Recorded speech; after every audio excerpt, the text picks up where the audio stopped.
مشکلاتی که مطرح هست کرونا هست و همانطوری که اخبار هم میگویند در ایران هم سرایت کرده. توکل بر الله تعالی بشه و نه هراسید و نه ترسید که همه چیز در دست پروردگار است تا خدا نخواهد چیزی را و الله تعالی آفتی را نیاره هیچی نمی شود.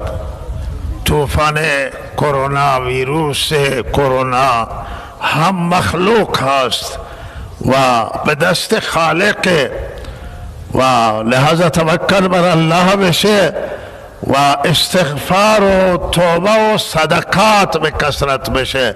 توی همین شهرتون شما خیلی انسانای گرسنه دارید، خانواده های زندانی هستند و انسانای فقیری که قدرت خرید نان را ندارند و به اینها رسیدگی نمیشه.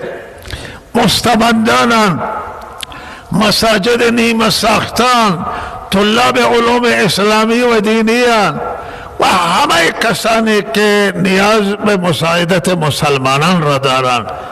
زکات اموالتون ادا کنید، نماز را پابندی بکنید، استغفار و توبه کنید و او حدیث را بدونید که حضرت فرمود در هر شهری که وبای بیاید اون مردم اون شهر از شهر خارج نشن، چرا اگر اونا خارج بشن ویروس منتشر میکنن. الان چیزی که در دنیا اتفاق میفته همین که خلاف همین حدیث داری میشه.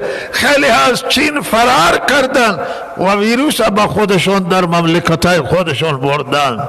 هر جایی که این آفت و این بلا بیاید نباید مردم آنجا از اونجا فرار کنند و مردم دیگر هم آنجا داخل نشن.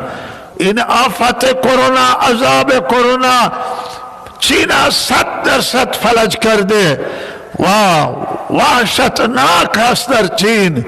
هر جایی بیاید آنجا مردم هم میگه از خانه بیرون نشن، یعنی از کسب و کار مردم میفتن.